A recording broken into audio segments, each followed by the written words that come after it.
Greetings and welcome to In-Depth. I'm Dike Rostant.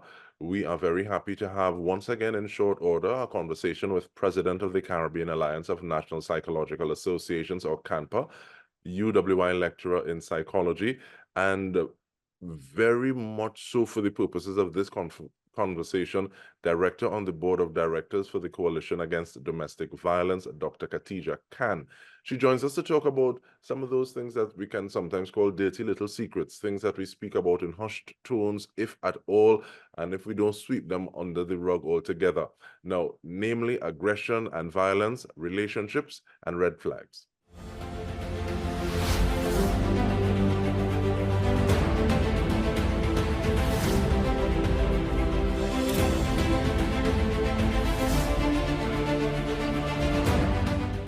Dr. Khan, thank you.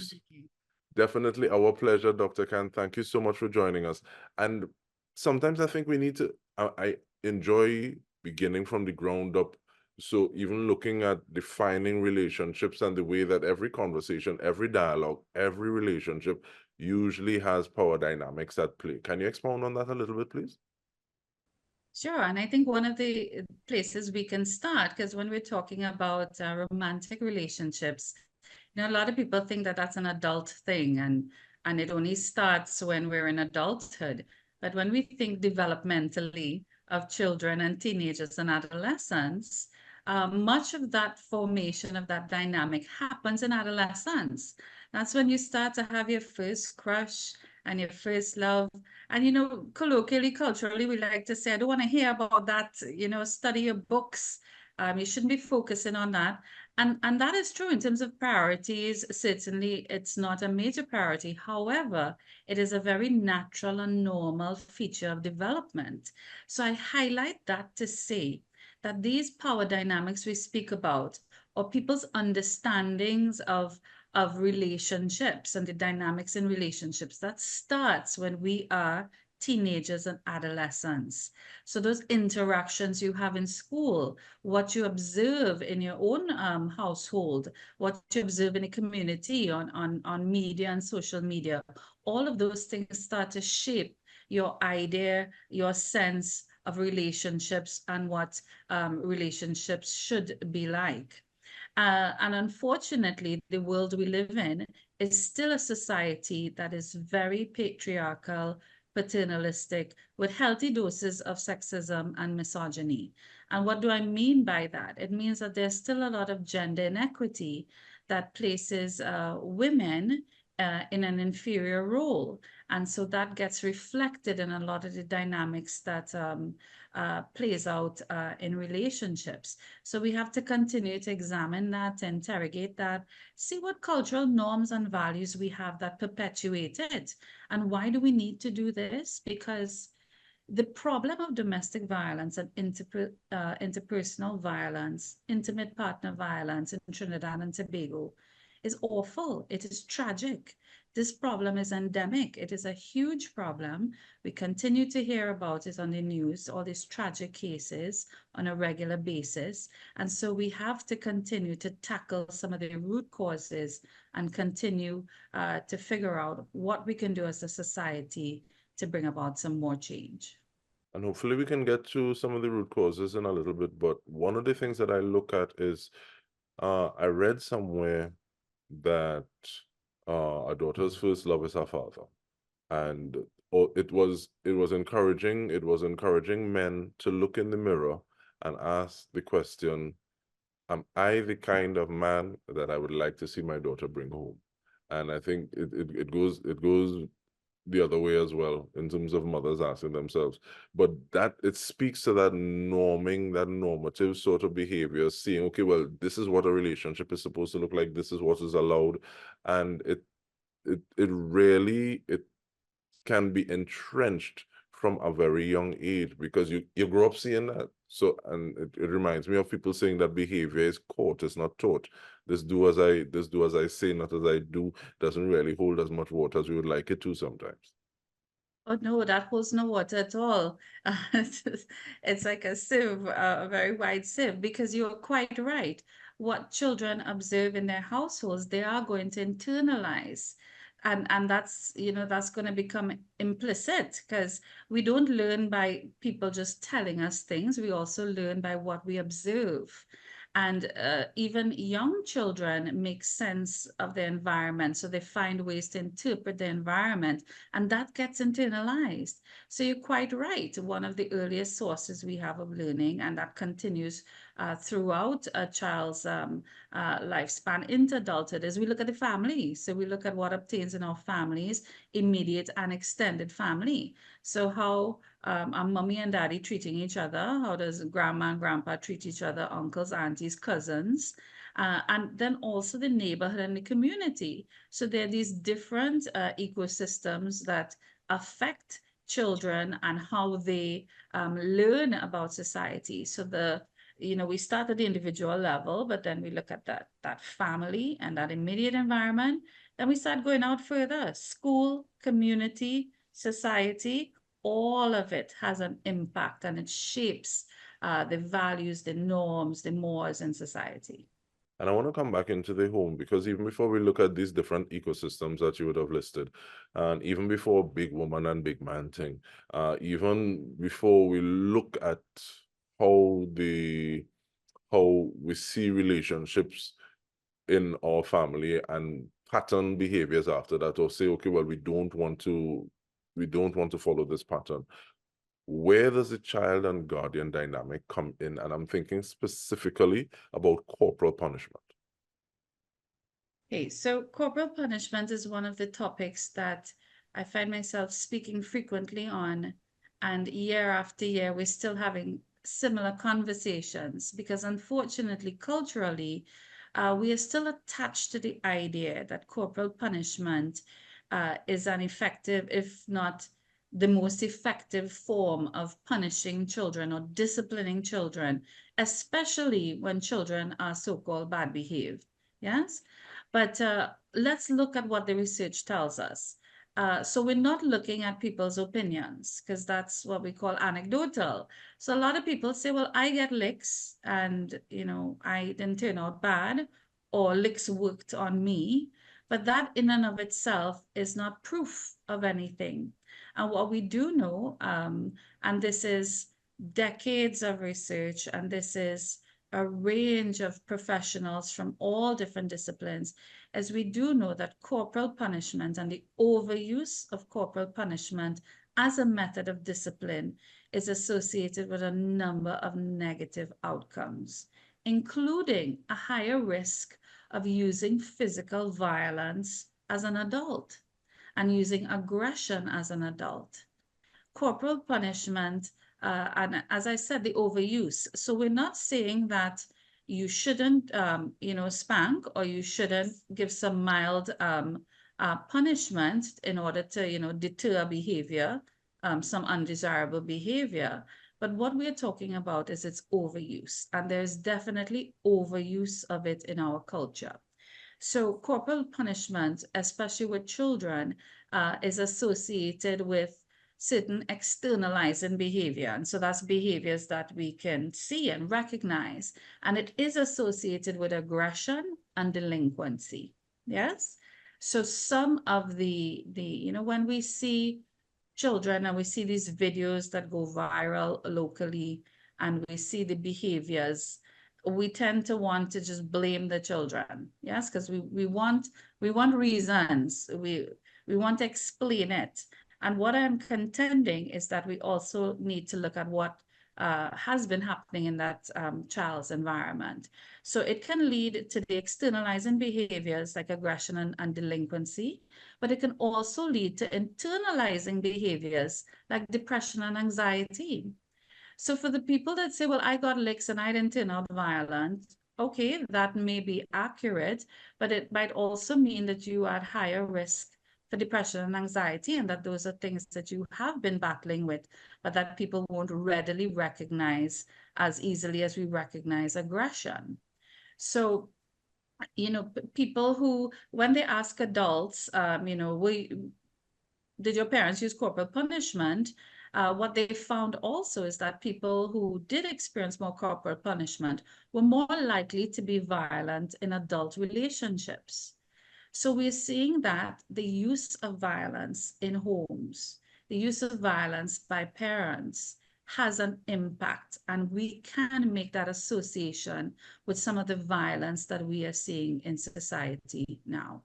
And that is something I want to get to on the other side of the conversation. We're going to be taking a short break. We are speaking with CANPA President, UWI lecturer, and Director on the Board of Directors for the Coalition Against Domestic Violence, Dr. Katija Khan. Stay with us. We return after this.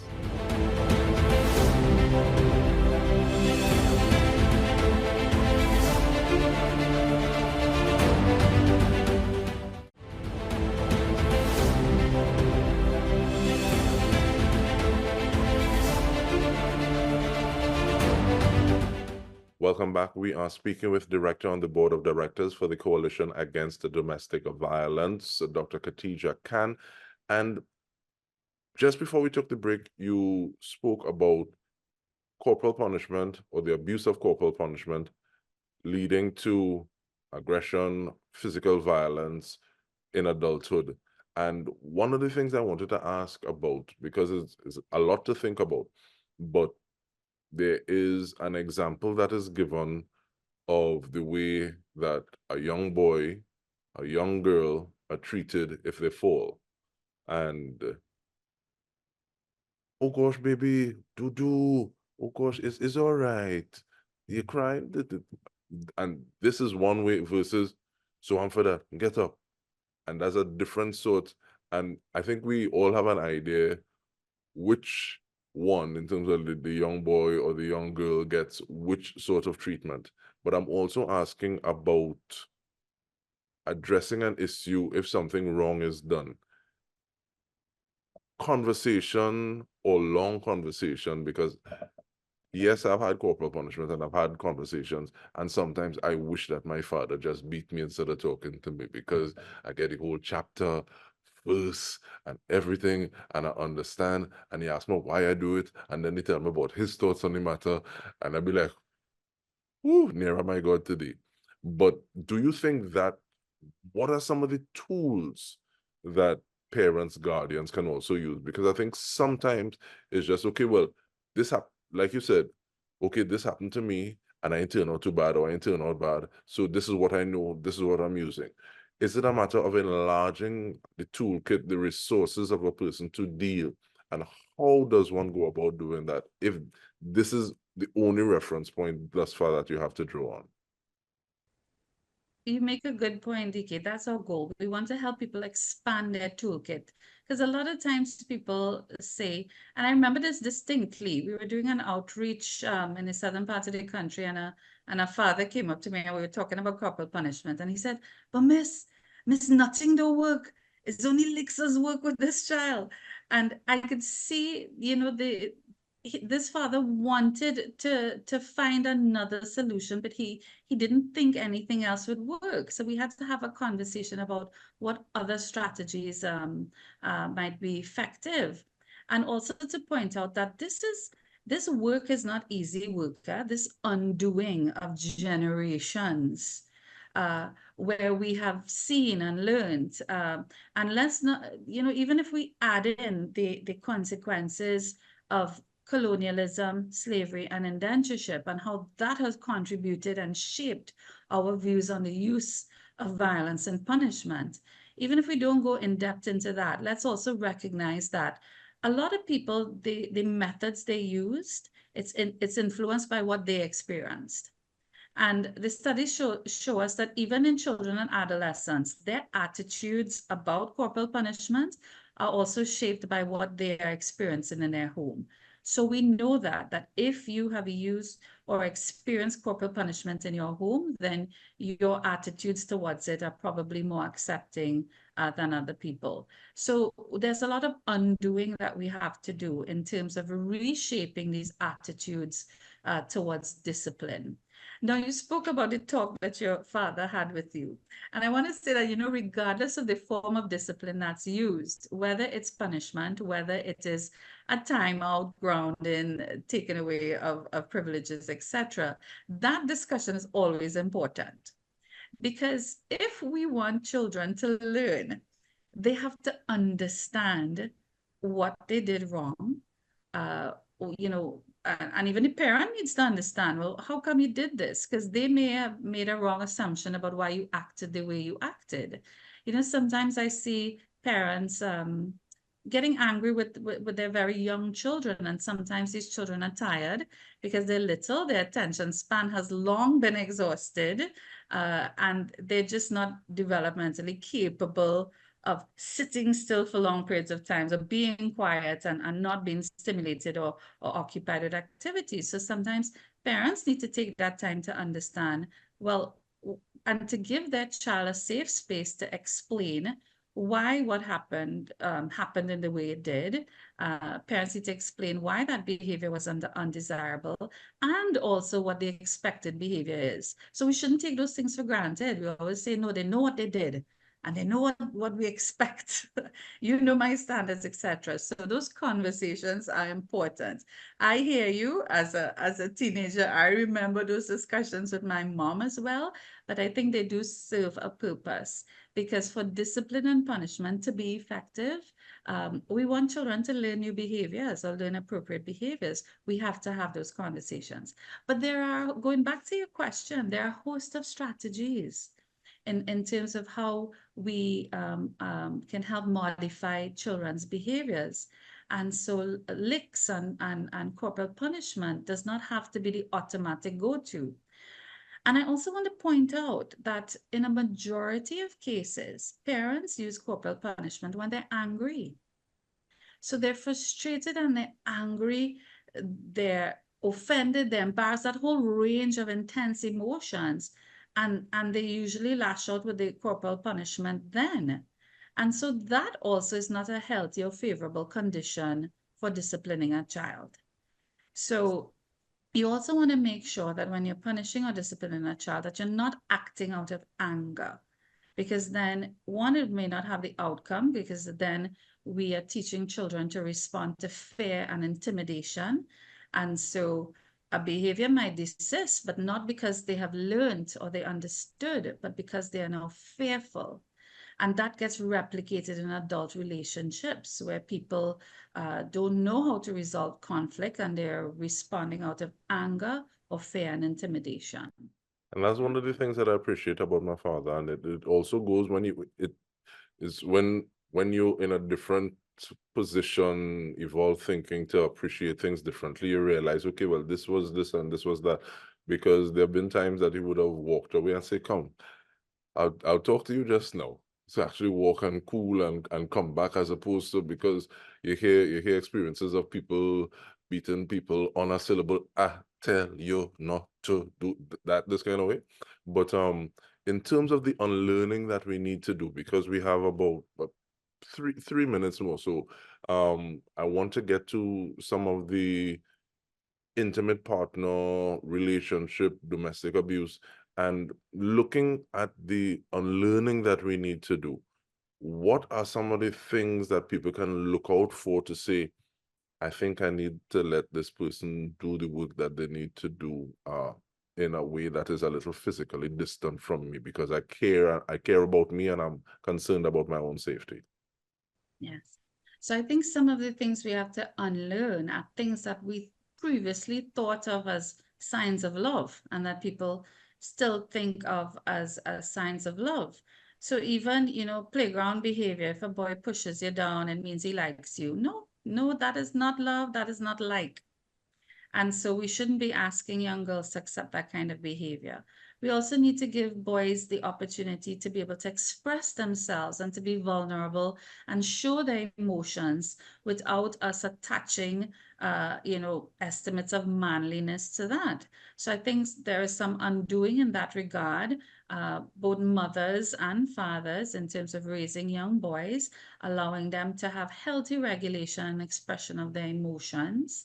Some of the unlearning, even in adulthood and with relationships in adolescence, things like, thinking that jealousy is a sign of love, or that possessiveness is a sign of love. It's not, it's unhealthy behavior.